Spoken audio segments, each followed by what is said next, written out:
My name is Evelyn, and I'm 62 years old.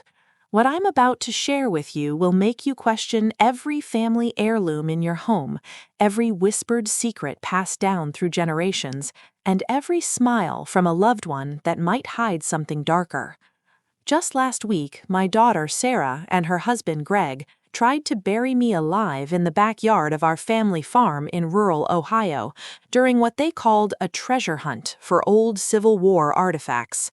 As the cold dirt piled on top of me, suffocating and heavy, my husband Robert whispered through the darkness, "Evelyn, hold your breath. Play dead." But that wasn't the worst of it. The real horror was uncovering a 30-year secret. Sarah had forged documents to steal our land deeds after murdering her twin sister in a jealousy-fueled rage over inheritance rights. It was a betrayal that shattered the illusion of our perfect Midwestern life, built on cornfields, Sunday potlucks, and the kind of trust that only comes from generations tilling the same soil. For over 4 decades, Robert and I had cultivated what we believed was an unbreakable family bond on our 200-acre farm outside of Dayton. We rose with the sun each morning, the scent of dew-kissed earth mixing with the aroma of bacon frying in our old cast-iron skillet. I spent my days tending to the vegetable garden and teaching quilting classes at the local community center, where I'd share stories of my students' latest projects, little girls stitching their first patterns, elderly women piecing together memories in fabric. Robert ran the farm operations, his calloused hands coaxing life from the soil, planting rows of corn and soybeans that stretched to the horizon like golden waves. He could fix any tractor, build a barn from scratch, and still find time to carve wooden toys for the grandkids. We had twin daughters, Amelia and Sarah, born just minutes apart under a harvest moon. Amelia was the light of our lives, always buzzing with energy, helping her father in the fields from the time she could walk, shielding me from the worries of bad harvests or rising feed costs. Sarah was quieter, more introspective, but I loved her with the same fierce maternal devotion. As a mother, you don't play favorites, or at least that's what I told myself, even when I noticed the subtle tensions between the girls. On Sundays, after services at the little white church down the road, we'd gather around the pine table Robert had hewn himself from a fallen tree on our property. Amelia would chatter about her dreams of studying agriculture at Ohio State, while Sarah would sit silently, pushing her mashed potatoes around her plate, her eyes flicking toward her sister with something I mistook for admiration. Life was simple, rooted in the rhythms of the seasons. In the evenings, Robert and I would stroll the gravel paths between the fields, talking about our hopes, watching our grandchildren play in the same barn where our daughters had swung from haylofts, retiring to a cozy cottage on the edge of the property once the girls took over the farm. I never imagined those walks were rehearsals for the desperate scramble through the dark earth that nearly ended us. Weekends brought family gatherings, with my brothers, Earl and Harlan, arriving with their wives and kids. The farmhouse would echo with laughter, children chasing fireflies in the yard, women exchanging canning recipes in the kitchen while the men tinkered with machinery in the barn. Robert was my rock, my partner in every sense. After 42 years of marriage, he still surprised me with bouquets of wildflowers picked from the fence rows on his way back from the co-op. He'd help me sort quilt squares late into the night, and I'd hold the ladder steady while he repaired the roof. We were a team, woven together like the threads in one of my heirloom quilts, or so I thought. At night, we'd sit on the wraparound porch, sipping iced tea and watching the stars blanket the Ohio sky. We'd dream aloud about traveling after retirement, maybe a road trip to the Grand Canyon or finally seeing the ocean. We'd talk about downsizing the farm, passing it on to the girls so they could build their own legacies. But as I learned too late, perfect happiness often conceals the deepest cracks, like a frost heave splitting the soil in winter. When the twins turned 18, a shadow fell over our family. Amelia started arguing with Sarah about things I couldn't quite grasp, whispers in the hallway that hushed when I entered the room. Robert dismissed it as typical sibling rivalry, the kind that flares up in close-knit families. I wanted to believe him. I needed our world to remain intact. One crisp autumn night, exactly 30 years ago, Amelia didn't return from her evening chores. We waited by the kitchen window, the clock ticking past 9, then 10, then midnight. Sarah claimed she was in her room studying for college entrance exams, but I caught a strange glint in her eyes whenever I asked about her sister, something cold, detached. Robert rallied the neighbors and we searched the farm, every barn, silo, and corn row. At dawn, they found Amelia's body buried shallowly in the old family plot behind the house, where our ancestors had hidden Civil War relics to protect them from raiders. The sheriff called it a tragic accident. Perhaps she'd fallen into an old well or been attacked by a stray animal. I never questioned it because the alternative was unimaginable. Amelia's funeral was a blur of black dresses and sympathetic casseroles from the community. I wore the same somber gown I'd donned for my mother's passing, tears soaking the fabric until it clung like a second skin. Sarah was eerily composed, standing rigid at the graveside while I collapsed into Robert's arms.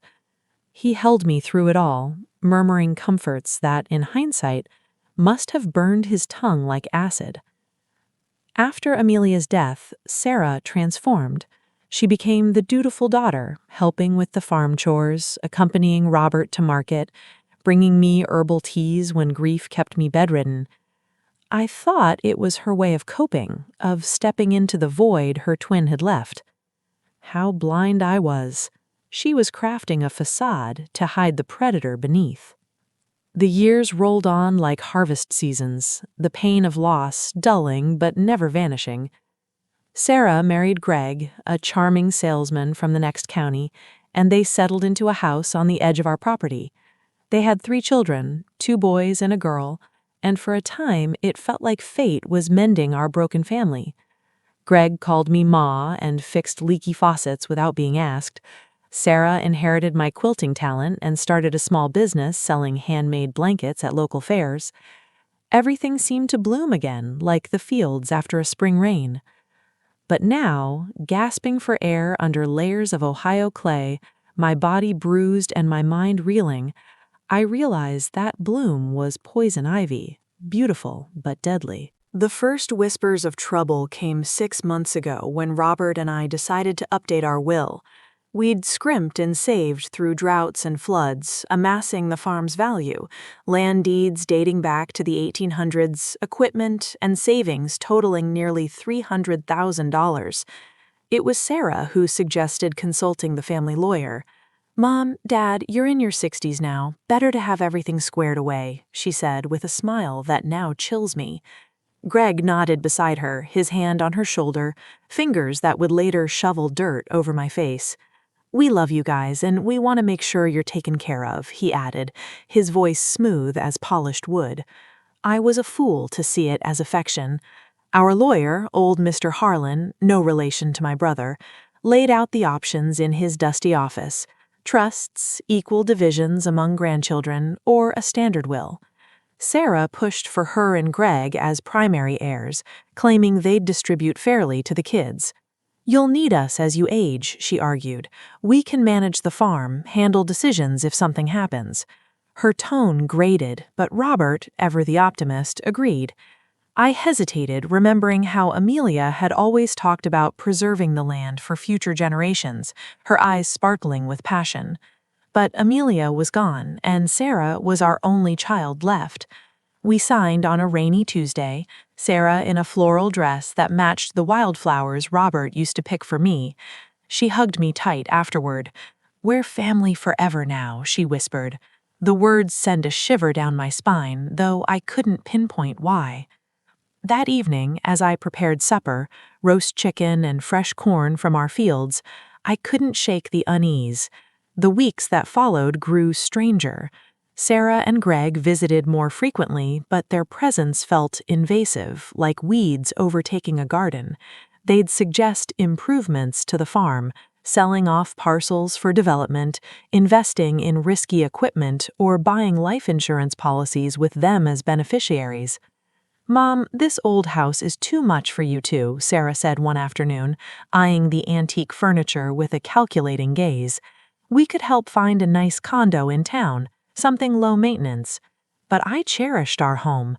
Every creaky floorboard held a memory: the kitchen where I'd baked pies for 4-H fairs, the barn where the girls had played hide-and-seek, the fields where generations of our family had toiled. Leaving it was unthinkable. When I resisted, Sarah's eyes flashed with irritation. "You're being stubborn, Mom. The farm's upkeep is draining your savings. What if you slip on ice this winter? We won't be here fast enough." Greg chimed in. "The market's hot. Sell now and you'll have a nest egg." Robert started to waver, his practical nature seeing logic in their words, but I sensed something insidious beneath the concern. One evening, after a particularly tense dinner where they pressed us about power of attorney, I confronted Robert in our bedroom. "Don't you find it odd how invested they are in our finances?" I asked, brushing my hair at the vanity. He paused, toothpaste foaming at his mouth. "They're just looking out for us, Evie. We're not spring chickens anymore." But in his eyes I saw a flicker of doubt he tried to hide. Now I know he'd been piecing together fragments of the past, suspicions he'd buried deep like those Civil War artifacts. The pressure intensified when Sarah suggested granting them financial control. "It's precautionary," she explained over coffee in our kitchen, Greg stirring sugar as if he owned the place. "If you get sick, we can handle bills without red tape." It sounded reasonable, but her insistence gnawed at me. That night I lay awake, staring at the ceiling beams Robert had installed himself, wondering why my gut twisted like a knotted quilt thread. The next day, I called my brother Earl for advice. He'd always been the skeptic in the family, questioning motives where I saw goodwill. When I described Sarah's pushiness, he was quiet before responding. "Eve, doesn't it strike you as weird she's so eager for control? Her business is thriving, Greg's sales job pays well. Why the rush for your deeds and savings?" His words landed like a hailstorm on young crops. He was right. Sarah had never hinted at money troubles. That afternoon, when Sarah dropped by with ideas for the farm, I confronted her in the living room, surrounded by family photos, including one of the twins as toddlers. "Why the urgency for our finances? Your father and I are still sharp." Her face tightened, a coldness surfacing like frost on a window pane. "It's about responsibility, Mom, love and care." But responsibility sounded more like a veiled threat. Greg interjected smoothly. "We just want to ease your burdens." After they left, Robert and I argued for the first time in years while washing dishes. He thought I was paranoid. I insisted something was off. "Remember Sarah before Amelia died? She was withdrawn, jealous even," I said. Robert froze, suds dripping from his hands. In his eyes I saw recognition dawn. "Eve," he said softly, "there's things about Amelia's death I never told you." My heart hammered like a combine engine. "What things?" He slumped into a chair at the kitchen table where countless family meals had unfolded, Amelia doing homework, Sarah silent and watchful. Rubbing his temples, he looked every one of his 64 years. "The night Amelia disappeared, Sarah wasn't studying. I saw her slip out the back door around dusk. I followed because she'd been acting strange, resentful, snapping at Amelia more than usual." He paused, staring at his weathered hands as if they held the weight of decades. "I found them arguing in the old family plot where the Civil War stuff is buried. They were yelling about the inheritance, the land deeds, how Amelia, as the favorite, would get the lion's share." My world tilted. "What else?" I whispered. Robert's eyes filled with tears he hadn't shed at Amelia's funeral. Amelia had discovered Sarah forging documents, faking signatures to transfer land titles into her name. Small plots at first, but enough to build a nest egg. Amelia had proof, old ledgers she'd dug up. My mind reeled. My quiet daughter, the one who'd become so helpful after the tragedy, had been scheming since her teens. "Why keep this from me?" I demanded, betrayal doubling like compound interest. Because when I reached them, it was too late, he choked. Sarah was standing over Amelia's body, a shovel in hand, babbling it was an accident, that Amelia attacked her and she defended herself, hitting her with the tool. Tears streamed down my face. You believed her? Robert nodded, guilt etching deeper lines. She was our girl, Ev. Amelia was gone.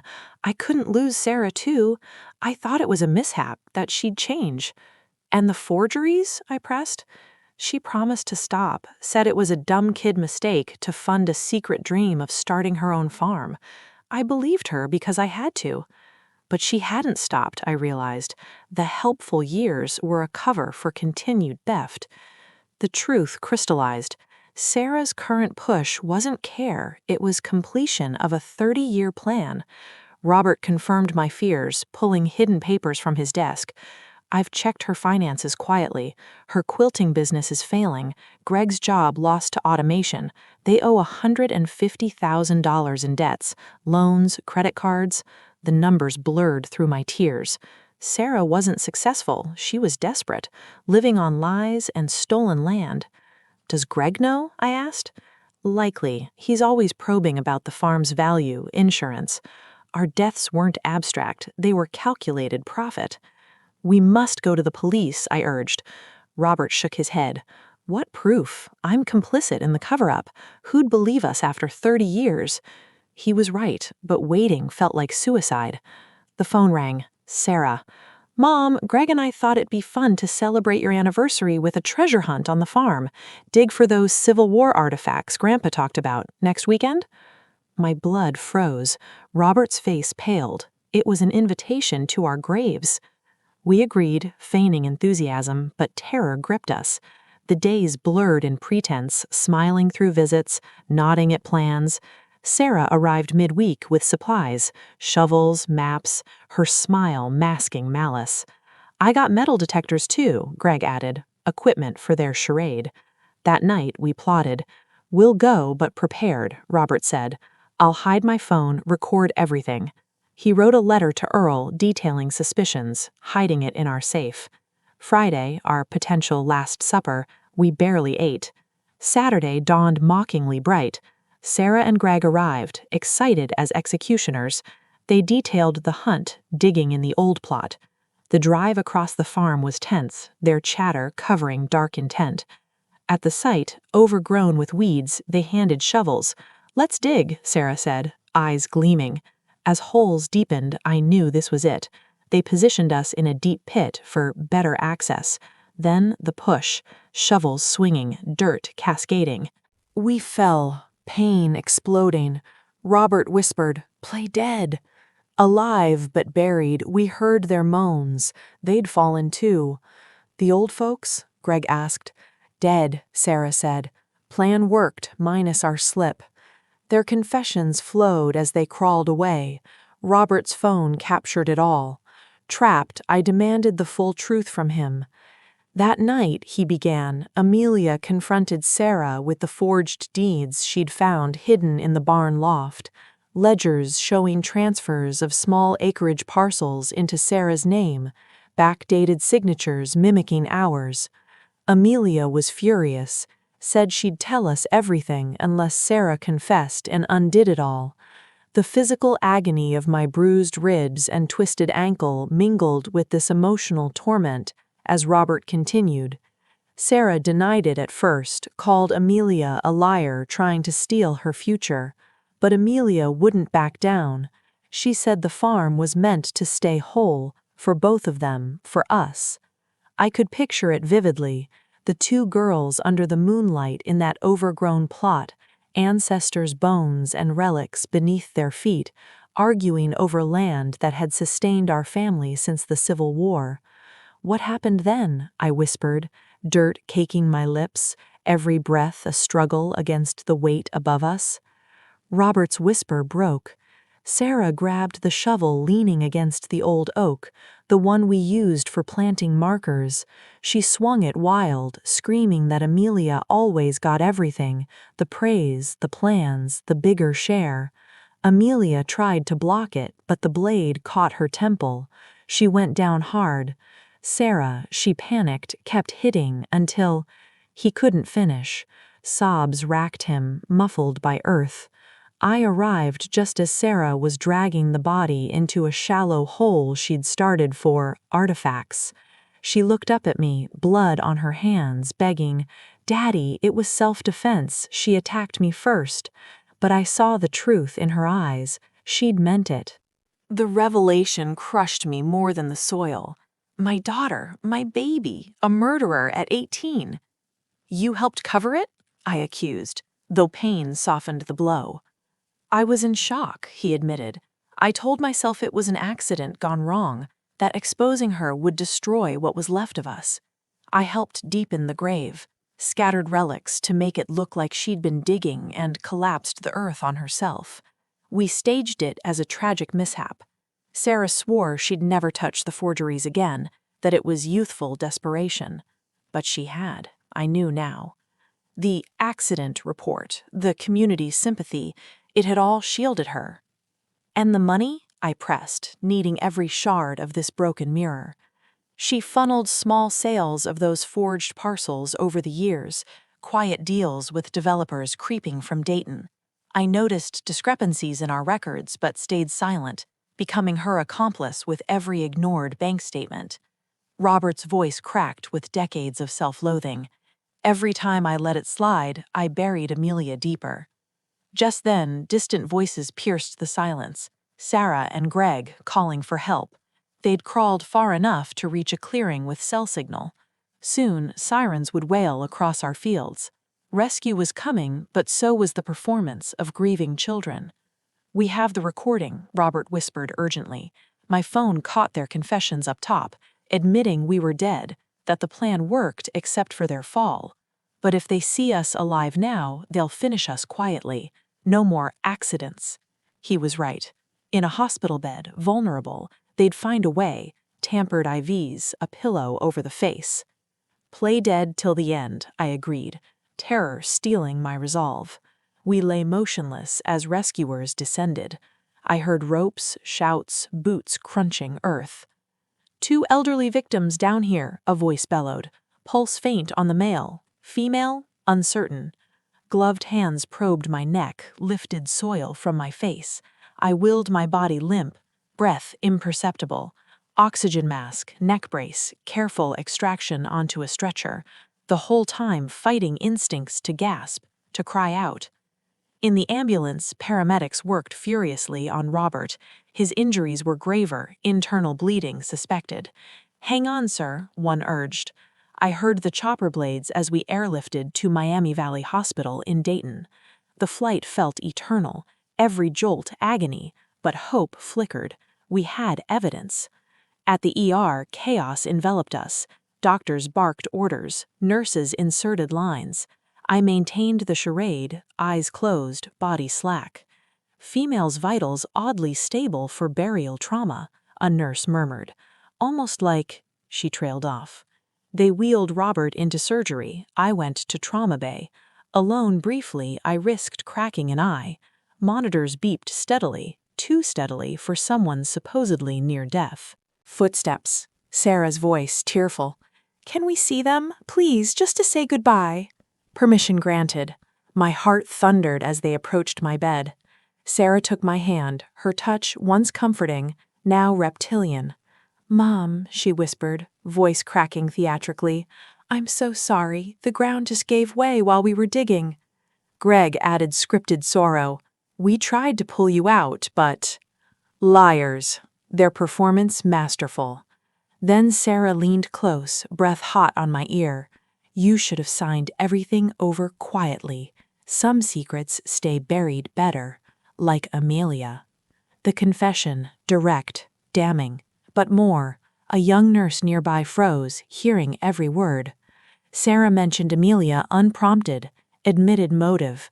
The nurse's eyes widened in horror. "What did you say about Amelia?" Greg hissed, alarmed. Sarah stiffened. "Nothing, just, Mom always wondered." But the damage was done. They retreated hastily, claiming doctors needed space. After they left, the nurse, her badge read Kelsey, approached cautiously. "Ma'am, I know you're awake. That wasn't normal. If you're in danger, squeeze my hand. Hope surged. I squeezed weakly. She gasped softly. They're trying to hurt you. Another squeeze, 3 times for yes. Okay, stay still. I'm getting security and police. Minutes later, she returned with a doctor and 2 officers. She's conscious but pretending, Kelsey explained quietly. Overheard threats. An officer leaned in. Ma'am, you're safe. We have guards outside. Can you speak? I opened my eyes to blinding fluorescence and relieved faces. My daughter, she killed her twin, tried to kill us for the farm. Words tumbled out, the forgeries, the burial, today's attempt. But the linchpin was Robert's phone. They retrieved it from evidence bags, still recording until battery died post-fall. Technicians confirmed. Clear audio of Sarah and Greg discussing the plan, celebrating our deaths, outlining the accident story, plus Sarah's bedside confession overheard by Kelsey. Officers moved fast. Sarah and Greg sat in the waiting room accepting casseroles from church friends, playing bereaved children. Undercover deputies monitored. Warrants issued within hours for murder, Amelia; attempted murder, us; fraud, conspiracy. I was moved to a secure wing, guards posted. Robert emerged from surgery stable but critical. When he woke, I held his hand as detectives took his statement. The recording, he rasped. Use it, for Amelia. Downstairs, the arrests unfolded dramatically. Sarah Thompson and Gregory Thompson, you're under arrest for the murder of Amelia Thompson and attempted murder of Evelyn and Robert Thompson. Sarah's wail echoed, "What? They're dead! It was an accident!" An officer replied coolly, "Your parents are alive and have provided full evidence, including your confessions." Panic fractured their alliance. Greg blurted, "It was her idea, the whole treasure hunt." Sarah shrieked back, "You shoveled the dirt." Each accusation added charges. Bystanders filmed on phones. The story exploded across local news. Ohio farm inheritance horror. Daughter buries parents alive after decades-old fratricide. Investigators unearthed more. Sarah's failing business, $200,000 in hidden debt, including loans from shady lenders who'd threatened Greg, forged deeds selling off 50 acres over 20 years, proceeds funneled into their lifestyle. Our savings had unknowingly subsidized their greed. The grandchildren, ages 10, 8, and 6, were placed temporarily with my brother Earl. Seeing them via video call broke me, confused faces asking why Mommy and Daddy couldn't come home. "Soon you'll stay with Grandma and Grandpa," I promised, voice cracking. We intended to seek custody once recovered. Weeks in hospital blurred. Surgeries, physical therapy, interviews. Media camped outside. Headlines screamed, "The buried alive grandma" and "The twin killing over Ohio dirt." I refused most interviews, but one quote went viral. "I raised a daughter who became a stranger, but I'll raise her children to know truth and love." Robert progressed slowly, cracked sternum, punctured lung, but his spirit strengthened with each uncovered lie. One evening, as sunset painted the hospital room gold, like our fields, he said, "Ev, I carried that secret 30 years thinking it protected our family. It nearly destroyed it. Forgive me?" I kissed his forehead. We both buried truth. Now we're digging it up together, for Amelia, for those grandbabies. Discharge came after 2 months. Returning home felt surreal, the farmhouse unchanged yet haunted. The old plot cordoned with police tape, Amelia's remains exhumed for proper burial beside our parents. We held a small service, just family, no Sarah. Trial preparations consumed us. Prosecutors built an ironclad case. Audio evidence, financial trails, Kelsey's testimony, exhumed forensics confirming Amelia's skull fractures inconsistent with accident. Sarah's defense claimed heat of passion, sibling fight. Greg's pointed fingers solely at her, but recordings demolished both narratives. 6 months post-arrest, trial began in Montgomery County Courthouse. I testified first, wheelchair-bound still, recounting every detail: childhood joys, Amelia's death, inheritance pressure, the burial. Facing Sarah in the defendant box, orange jumpsuit, defiant glare, I addressed her directly. You were my daughter. Amelia was my daughter. The girl who swung that shovel died that night too. What's left is someone I don't recognize. But I'll honor Amelia by raising your children with the honesty you never learned. The jury wept. Robert's testimony sealed it. His recorded confessions played in court. Sarah's voice cold. At least we won't have to pretend anymore. Deliberation lasted 2 days. Verdicts: Sarah guilty of first-degree murder, Amelia, and 2 counts attempted murder.